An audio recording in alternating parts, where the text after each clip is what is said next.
اصلاح نیت کی ضرورت و اہمیت۔ امیر المومنین ابو حفص عمر بن خطاب رضی اللہ عنہ سے روایت ہے، وہ کہتے ہیں میں نے رسول اللہ صلی اللہ علیہ وسلم کو فرماتے ہوئے سنا، تمام اعمال کا دار و مدار نیتوں پر ہے، اور ہر شخص کو اس کی نیت کے مطابق جزا ملے گی۔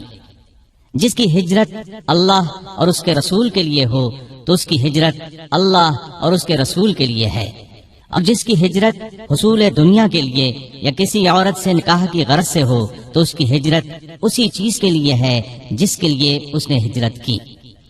حدیث نمبر 2، اسلام، ایمان اور احسان کے مفاہیم۔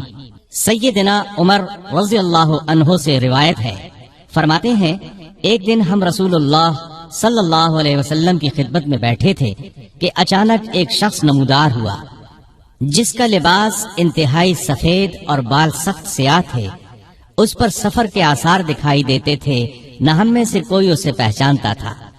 وہ آیا اور نبی اکرم صلی اللہ علیہ وسلم کے قریب اس طرح بیٹھا کہ اس نے اپنے گھٹنے آپ کے گھٹنوں کے ساتھ ملا دیے اور اپنے ہاتھ اپنی یا آپ کی رانوں پر رکھ دیے اور کہا، اے محمد، مجھے اسلام کے بارے میں بتائیے کہ اسلام کیا ہے۔ رسول اللہ صلی اللہ علیہ وسلم نے فرمایا، اسلام یہ ہے کہ تو گواہی دے کہ اللہ کے سوا کوئی سچا معبود نہیں، اور یہ کہ محمد اللہ کے رسول ہیں، نماز ادا کرے، زکوٰۃ دے، رمضان کے روزے رکھے، اور استطاعت ہو تو بیت اللہ کا حج کرے۔ اس نے کہا، آپ نے سچ فرمایا۔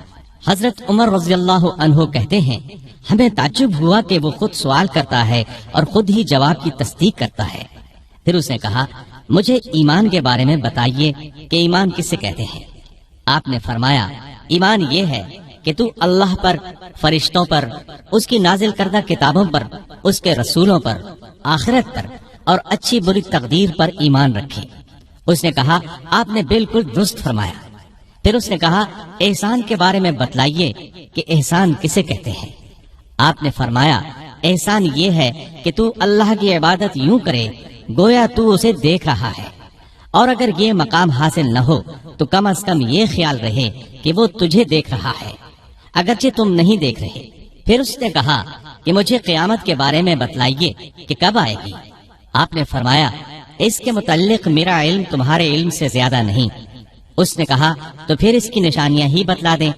آپ نے فرمایا کہ اس کی نشانیاں یہ ہیں کہ لونڈیاں اپنی مالکاؤں کو جنم دینے لگے، اور تم ننگے پاؤں، ننگے جسم، تنگ دست بکریوں کے چرواہوں کو دیکھو کہ وہ عمارتوں کی تعمیر میں حد سے تجاوز کرنے لگیں گے۔ اس کے بعد وہ سائل چلا گیا۔ کچھ وقت گزرنے کے بعد آپ نے فرمایا، عمر، جانتے ہو یہ سائل کون تھا؟ میں نے کہا، اللہ اور اس کا رسول ہی بہتر جانتے ہیں۔